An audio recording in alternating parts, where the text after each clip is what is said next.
Hello and welcome everyone to episode 139 of Man and Machine here with the PeakBot team and Mark Phillips from Harvested Financial.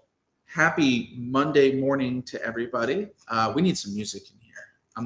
I got it. Freaking out. Hope everybody had a great weekend. If you're here in the Northeast, it's hot. We were just talking about that. I hate to talk about the weather, but it's one thing we can all share. It is very hot here, and it's going to be really hot for the next few days, and then just rain. Okay, we'll get out of it. Everybody's going to be okay.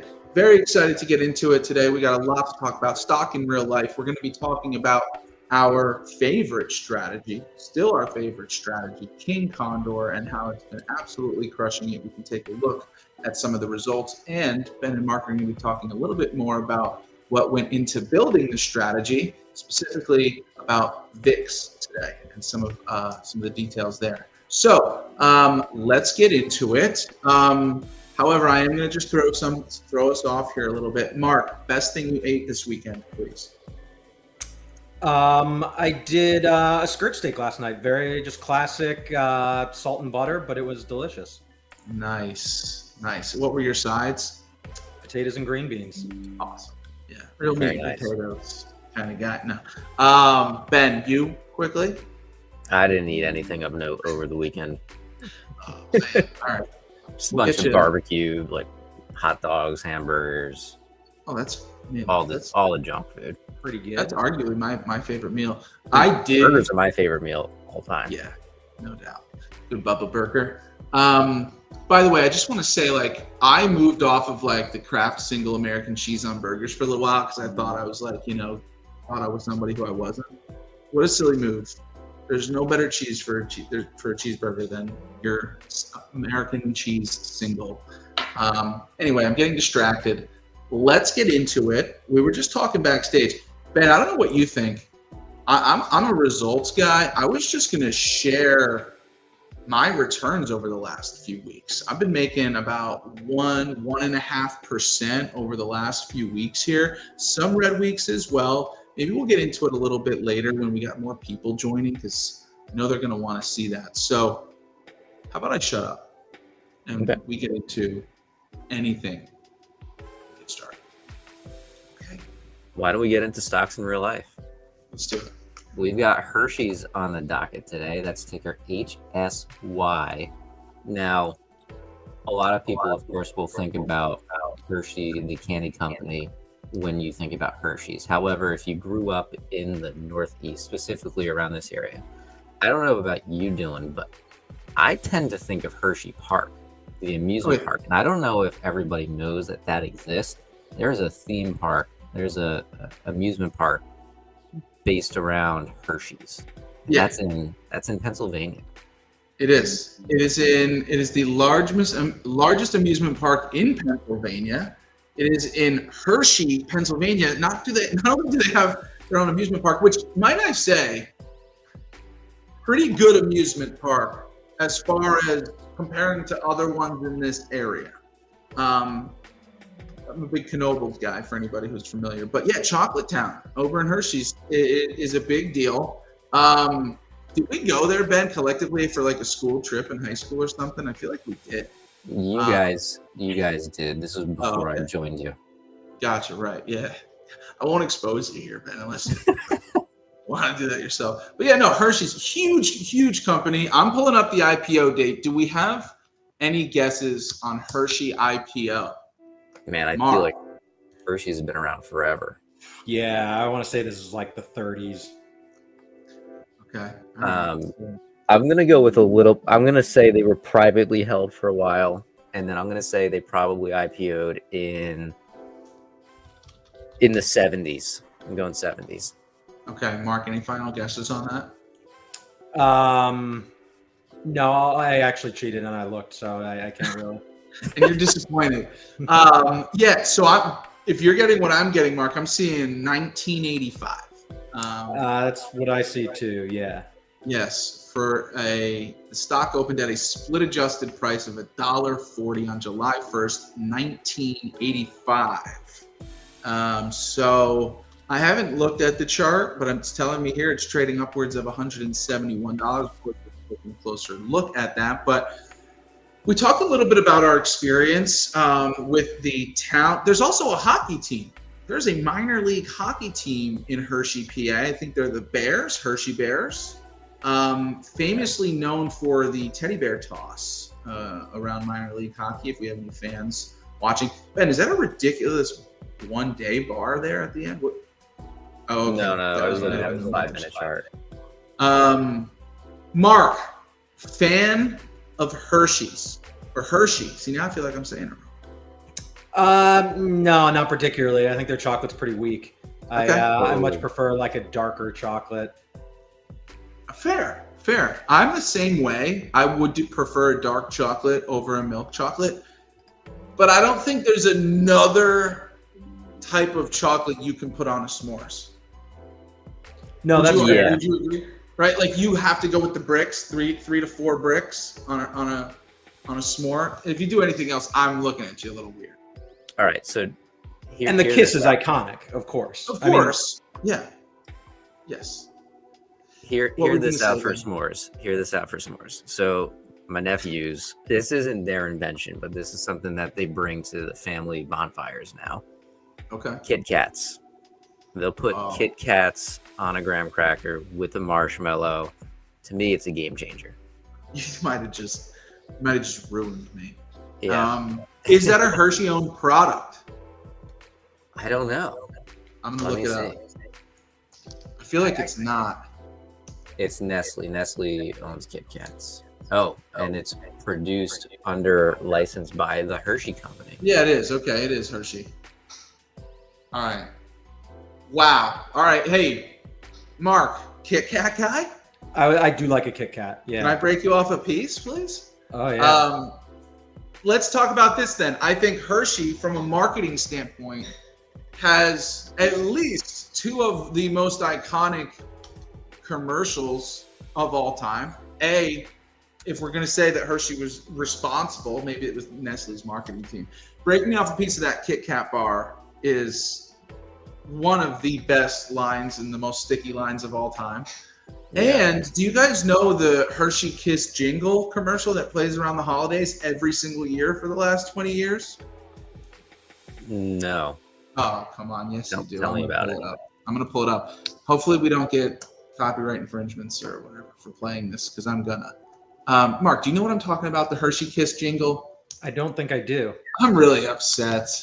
I'm looking at Hershey's stable though. I mean, they have some. They're stacked, right? You got list it off. Give us some. Reese's, Twizzlers, Jolly Rancher, Mounds, Milk Duds, like big paydays. They make some good candy. I guess there's a huge. I guess there's a couple huge conglomerates in the space. But yeah, oh my God, Bubble Yum, Whoppers. Well, break me off the pieces, classic. But like Almond Joy's got nuts, Mounds don't. Like that. That's I still think of that every single time I look at the candy bar aisle. I'm like, which one do I want? No, I want nuts. Yeah, I'm with you there. Yeah. Oh, Good and Plenty's. All right, Heath Bar. Yeah, they've got themselves covered here pretty good. All right, so let's just pull this out. This is a Hershey's Kiss commercial. This video was posted 16 years ago. So let's just see here. Ben, can you pull your screen down? I'm going to try to go. No, that's not working. All right, never mind. It's not going to work because I'm not going to get the audio. But let me just show you guys what I'm talking about, so at least you can see it. It's this Hershey Kiss commercial. Because we wish you a Merry Christmas. We wish you. Do they say Kissmas instead? Because that would make more sense. No, it's just bells ringing. You know what? Sorry, guys, didn't work. But yeah, they have some unbelievable marketing content. Let's look at their stock. Looks like we've been in a bearish slide here.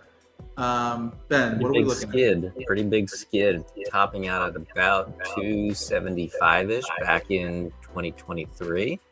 If we zoom out even more, I always like to look at the COVID effect and see what happened to these companies during COVID. So here's COVID. Looks like we dropped from 160 down to 112, but very quickly shot back up because people got to have their chocolate, right? There's not going to be any sort of worldwide disease that's going to stop people from eating their chocolate. Pop back up, pop back down, pop back up again, and then kind of on the way up, all the way to the top for quite some time. Wow. So if you got in during the COVID era, call it 150. Let's say you got in at 150. You could have rode this thing all the way up until 275, until all of your hopes and dreams came crashing back down. Now, I wonder what happened in 2023 that caused this massive skid from 275 down to, call it 190, right? That's a pretty significant drop. Looking it up if there's here. any insight that we can gain from that. Rising cocoa prices and potentially supply chain issues. That's AI, who knows, but could be the case. Preferences. We're still on that skid, though. We are still on that skid. What do the options prices look like for Hershey's? Let's take a look. And I want to know, Mark, was this ever one? I mean, that came into your universe ever? No, I kind of had to do a little bit of looking at this before. I don't believe I've ever traded Hershey before. Have you ever been to Hershey Park? I have. I went for a family reunion last year. Oh, wow. Nice. They have some pretty serious rides. Yeah, unfortunately, the age of the kids precluded most of the fun ones. It's more like, I mean, they've got some legit rides, like you say, right? We ended up at Dutch Wonderland for the little ones down the block. Yeah. Pretty good food. I don't know. I feel like I was young when I was there last, and I just would have eaten anything. But I feel like they have some pretty good food out there. Don't remember. Didn't actually. Don't think we ate there. Okay, gotcha. That's about the only thing I'm looking for when I go to an amusement park these days. Is give me the food. Give me the fast, fried food. If you're traveling just for food, there are better places to go than an amusement park, though. Yeah, no, there are. Well, you ever been to Knoebels? I have not. No. Okay, well, we'll talk after the show. For anybody who does know what Knoebels is, they understand. So this is Hershey's options chain expiring this Friday. Now I'm going to look at selling a call spread because it looks like we're bullish overall. So it does look like there's quite a big spread here between the bid and the ask. We'll probably see that tighten up a little bit when the market opens. But let's just say, for example, we were going to trade the 175 strike, sell that, buy the 177.5, send that over to our ticket there. That was roughly around the 30 delta to collect about $1.20 in premium. Now, again, the spread's a little bit wide, so I don't know how reliable that $1.20 number is. But hey, I'd love to earn $1.20 on a 250 spread at the 30 delta. Those numbers seem almost too good to be true right there. I mapped it. If that's the case when the market opens, I might get into this position. I was going to say, here it is mapped. So Ben, you said 175 was your sold call? Yes. So I have the bought one here as well with another orange line, but as you can see here, it's a pretty big decline back in March. It has not been able to break that 175 level. How much is that paying? Right now, I'm showing $1.20 on my screen, on my Tradier account. For $2.50 spread? For $2.50 spread at the 30 delta. I think the 175, I mean, we'll see where we open, but at least at the close, I don't know how much we moved over the weekend. At least at the close on Friday, this delta was the 31 delta. From a technical analysis standpoint, it looks relatively neutral. Mark, looking at this, and okay, and here's some analyst ratings kind of going both ways on it, honestly. Mark, looking at this, to me, that seems like a lot of premium for this Friday with a good, good $5 breathing room, maybe, I guess $4. What do you think about this potential idea here? Not knowing enough about the stock and the vol history, I have to trust the market and say it's probably a coin flip. Yeah, fair. I realize that's a non-answer, but no, it's a good non-answer though. It is. I can't get over this. I can't get over this many days underneath that strike price. I am going to take a look at this when the trend spread watch list repopulates this morning with new market data. I'm going to see if it's on there. And then if it is, I might even use that as fate or a double confirmation and take. I really like that position, honestly. Not financial advice, but we'll have to look at that. Any other thoughts on Hershey before we move on? I'd be interested to know, maybe dive into that category a little bit more. I know there's some other huge ones, as we kind of said, in the industry. I forget which other ones are publicly traded, but well, there's Mondelez, which I don't think they're traded on the U.S. markets. They might be traded elsewhere. That's another big one. Huge. Yeah. Gotcha. All right. Well, I think we can move on into the King Condor session here, if we'd like. Cool. We can do that. Let's get that up on screen. And I think there's only going to be maybe 2, maybe 3 more weeks on the King Condor bot, and then we'll kind of stitch all of these sessions together, make it a nice tutorial video, kind of show people why we did what we did when creating the King Condor strategy, how we did it, how we tested it, and all the reasoning behind the decisions that were made. So this week, as Dillon mentioned before, we are going to continue talking about VIX. Last week we talked about VIX movement. Now we're going to talk about VIX limits and see how this impacts the strategy. Now, in my opinion, I don't feel like the VIX limits, and I'm just talking about high limit, low limit. I don't feel like this impacts, and we'll see it, the strategy as much as VIX movement does, but there is an impact. And when you're talking about a couple $1,000 here, a couple $1,000 there on your investment, it's important to take all of that into consideration. So again, this is the King Condor base. And in the King Condor base, we do have a high VIX limit and a low VIX limit, meaning if the VIX is too low, and I think the number is somewhere around 12-ish, 13-ish. If the VIX is below that, then the bot's not going to trade. Now, on the upside, I think it's around 30-ish. If VIX is above 30, let's say, the bot will not trade. So VIX has to be in that range for the bot to trade. So we're actually, usually we take a look at like 2 variations. Today we're going to look at 3 variations. We're going to look at having the lower limit on VIX only, so no cap on the top, having no VIX filter whatsoever, and then having the upper limit only, so we trade when VIX is really low. But before we get into looking at what the results for each of those look like, Mark, I'll pass it off to you to just give a brief overview on having a lower limit on VIX, having no VIX filters, and having an upper limit, and how that kind of could impact the overall structure of the trade. Yeah, for sure. So we talked a little bit about this last week when we were just generally overall, the VIX indicator is used to filter out when we think there are good opportunities to be short. And I think, like you said a little bit earlier, Ben, that like the movement is a little more dominated. And, my explanation of that, or the way I sort of think about that, is that when vol is moving a lot or moving more than, our filter level, that generally indicates a repricing of things, a repricing of options. And so when that repricing is happening, that makes me as a seller or buyer of options just generally less confident in the current price. So when things are moving around, that means the market hasn't necessarily settled on a value per se. Whereas the VIX limits here are more about zeroing in on what we think kind of are the bounds of when vol is likely to be stable or when vol is likely to be a good sale.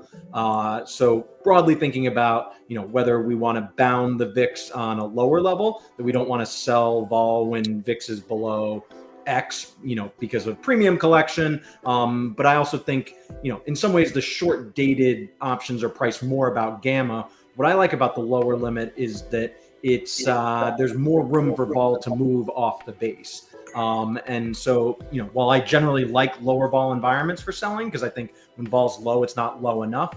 Once you get too low, that does create kind of a dynamic where you could see a little bit more movement off that low level. Similarly, on the upper bound, we don't necessarily want to be getting short options when you're seeing VIX environments that are high and where you're seeing high vol. Higher VIX levels are going to have, more absolute movement generally and more adjustments. So the overall kind of view of lower bound and upper bound is all about isolating the environments when we think, or isolating environments to increase our odds of, being successful in a short strategy.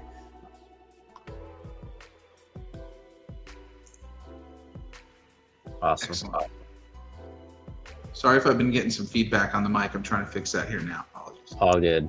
All good. And, I think these levels, we currently have them set. Remind me where the upper limit is 30 and is the lower limit 12 or 10? It's 12 or 13. 12 or 13. Okay, yeah. Yeah.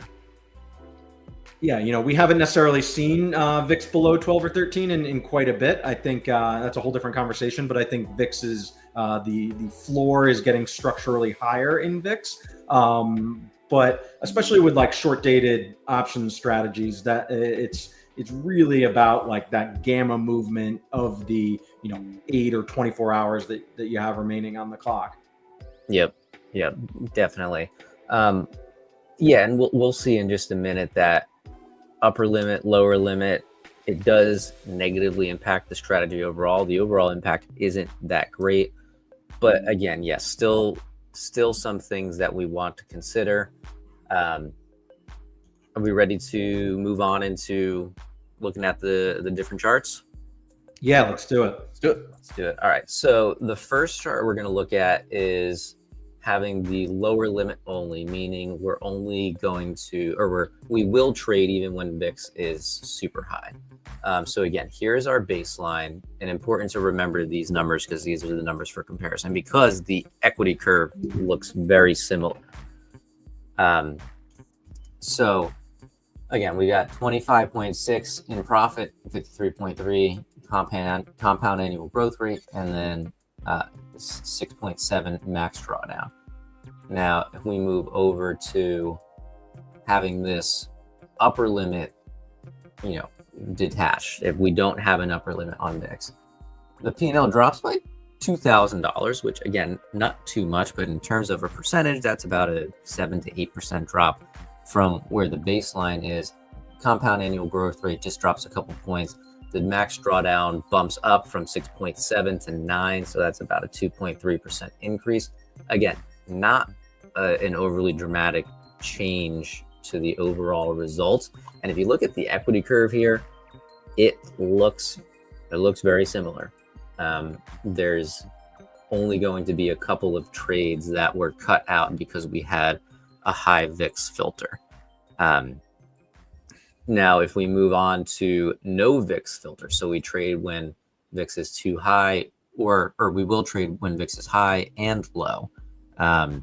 Again, not a huge impact, but okay, 25.6, 53.3, 6.7. Those are the numbers that we want to look at. And then we move over here, no VIX filter, 23.1 thousand, 49.6, 9%. So again, a small decrease in P&L, small decrease in compound annual growth rate, and a small increase in max drawdown. Overall, the curve looks pretty much the same. But again, we're trying to give ourselves as much of an edge as we can, especially since this strategy is automated. We want to scrape together as many dollars using a set rule system as we can. And then finally, we've got the upper limit only. So we will trade when VIX drops very low, which again, only adds a few trades, and you can kind of see the trade number here from our current filters, 678 trades, to not including a lower limit, 684 trades. Now it does look like those trades were losses. We see the P&L drop to $24.9 thousand. Still really great, right? And the compound annual growth rate drops a percentage, drawdown stays the same. So really no impact on the low end.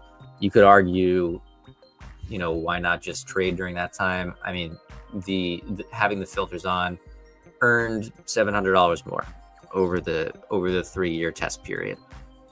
So not a huge impact. Again, the biggest impact that we're going to find is going to be in the VIX movement, when we're just looking at VIX in a silo.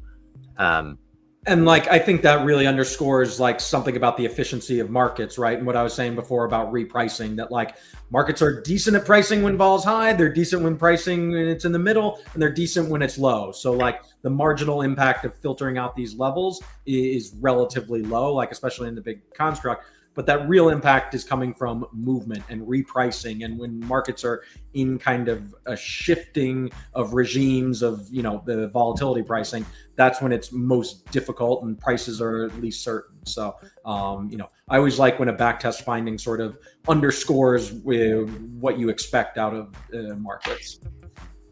Yep, definitely. And like we see with all of these variations, low VIX, no VIX, or high VIX, the overall curve is pretty much the same. Minor impacts, again, speaks to the robustness of the strategy as well. But that's about it. We're going to stick to our high and low filters just because we want to give our subscribers the maximum amount of opportunity, the maximum amount, and based on what we've seen in the past. Of course, past results are not indicative of future results, but they help us learn about the characteristics of a strategy, and we can make our own decisions on whether that's a good strategy or not, and if we want to trade that strategy or not. So there's not much left on. Yeah, go ahead, Dillon. I'm so sorry. I know you weren't expecting me to tune in. One thing I would like to say, with those equity curves being somewhat similar based on the different limits that are or are not set, we're playing the defense here, right? Because I think it can be argued that the markets that we've seen in years past versus the market that we've seen in the last year and what we may see for future years, the volatility is all over the place. So it could be one day or 2 days throughout the year that really impact your overall P&L. And we want to try to play as much defense as we can on that, at least from a strategic standpoint for building the bot. So I just wanted to put that out there. A lot of things happening, not only here, but across the globe that can impact. Yeah, definitely. And it's a good point because we're always looking at our criteria that we're trading off of. We always say if you're working with trading, if you're using trading bots, and your bot provider isn't constantly monitoring your bots and the underlying logic, then maybe look somewhere else because it's very important to stay up to date on all that type of information.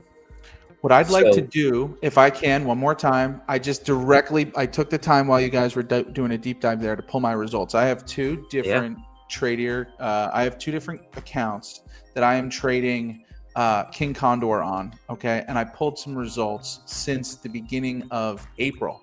When basically around the time I started trading King Condor. So these are the two accounts here. So I've got some numbers. We can see on the left-hand side here, this is one account, all right? Dates, account balance in the differences. And then this is another account over here. All right, so this account here on the left-hand side, this is the one you would normally see me trading with on this live show. I'm up $3,096 since April 7th, which is a 24.9% return. Pumped about that. Again, that's mostly on one King Condor. Just recently bumped that up to 2. I've only been in one trade, I think, with it running 2 contracts. And then I'm wheeling Walmart, the occasional trend spread trade. I looked at that Hershey trade again. I'm going to put an order out there and see if I can get built. I like it too much.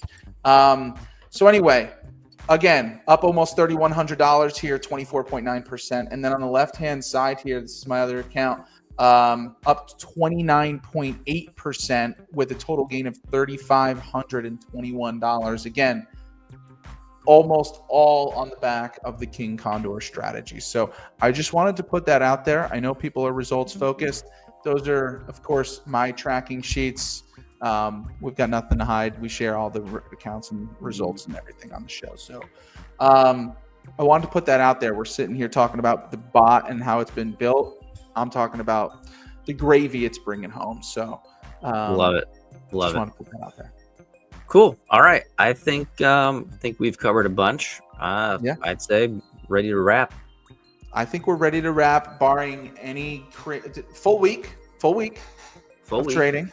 Yeah. Anything crazy going on this week? I know we want to wrap, but let's just let the good people know if we have anything to look out for this week, at least from an economic standpoint. Last week was heavy. King Condor and a lot of our 0 DTE, 1 DTE, SPX bots didn't trade at all.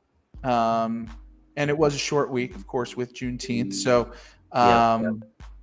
just curious about this. I mean, the JPOW's giving speeches on Tuesday and Wednesday. I'm not sure about what. I just see that on TradingView right now. I'll have to look into what he's planning on talking about. But it's not FOMC, right? It's not FOMC. We've got GDP data on Thursday, PCE and Michigan consumer sentiment on Friday. I mean, the thing that probably worries me the most is the whole situation going on in the Middle East. Is the U.S. going to get involved, or we not? I mean, we are involved now after what happened over the weekend. But we'll just have to monitor and see how that affects the markets. And if things get too volatile, then sometimes the best trade is no trade. That's for sure. Excellent. Yeah, I think we're good. Mark, unless you had anything else for the people here, I think we are ready to put a bow on this thing. No, happy trading and another interesting week. I think a lot of people expected down big today, but we're going to open pretty flat. So you never know what these markets are going to throw at you. Excellent. Well, best of luck to everybody with the opportunities out there. Have a great week of trading. And as always, we'll see you at the peak. Take care, everybody.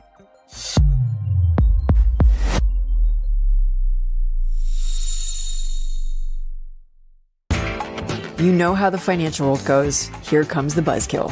Please make sure to take some time to read this boring disclaimer. We will owe you one.